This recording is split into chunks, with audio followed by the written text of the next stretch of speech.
Bismillahirrahmanirrahim. Assalamualaikum warahmatullahi wabarakatuh.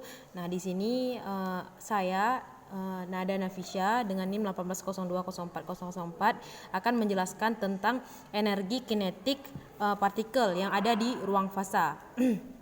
Nah, untuk melihat energi kinetik pada partikel di dalam ruang fasa, maka kita harus meninjau elemen kecil volume dalam ruang fasa yang dibatasi oleh koordinat berikut ini, yaitu antara x sampai x plus dx dan seterusnya. Nah, dari mana ini? Contoh misalnya kita punya ruang fasa. Ruang fasanya misalnya katakanlah kubus. Nah, di ruang fasa ini nanti akan dibagi-bagi lagi menjadi bagian-bagian kecil.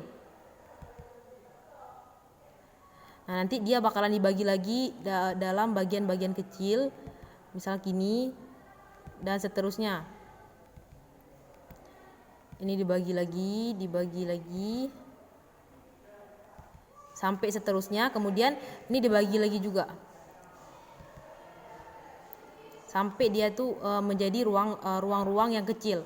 Nah, antara titik ini dengan, kita ganti warna.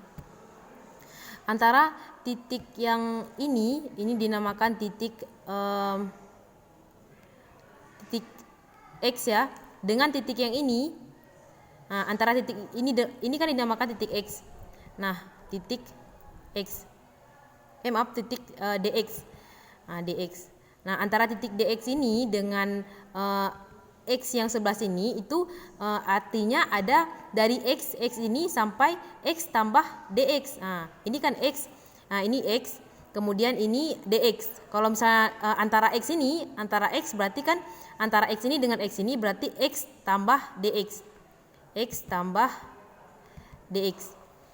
Begitu juga dengan koordinat parsial yang lainnya dan seterusnya, misalnya antara Y nanti di sini misalnya Y-nya.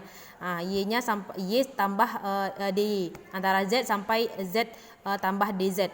Nah, ini antara P ini karena memang adanya momentum di situ, makanya di sini dipakai antara P momentum PX sampai PX plus DPX dan seterusnya.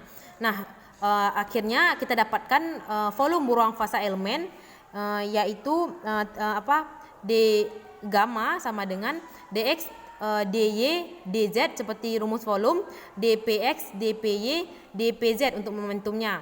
Nah, di dalam elemen volume tersebut komponen momentum partikel kan tadi px, py dan pz. Dengan demikian energi kinetik yang dihasilkan ataupun energi kinetik yang berada dalam elemen volume tersebut adalah seperti yang kita ketahui, rumus dari energi kinetik adalah setengah mv kuadrat. Jadi sama dengan setengah m dikeluarkan m-nya, kemudian kita masukkan vx kuadrat tambah vy kuadrat tambah vz kuadrat. Nah, sama dengan ini kenapa 1/2m, karena dikalikan dengan m kuadrat per m kuadrat. Nah, jadi kalau misalnya tidak dikalikan m kuadrat per m kuadrat, kalau misalnya dicoret salah satu, tinggallah m di sini. Nah, makanya ini seper 2m mvx dikuadratkan tambah mv y dikuadratkan. Ini kan kalau misalnya m kuadrat dicoret sama m ini jadinya m nanti, m aja. Nah, makanya jadi persamaannya kayak gini. Kemudian sama dengan kan rumus dari momentum mv ya, massa kali kecepatan. Nah, ini jadi px kuadrat tambah py kuadrat tambah pz kuadrat. Jadi ini adalah rumus dari energi kinetik partikel yang ada di ruang fasa.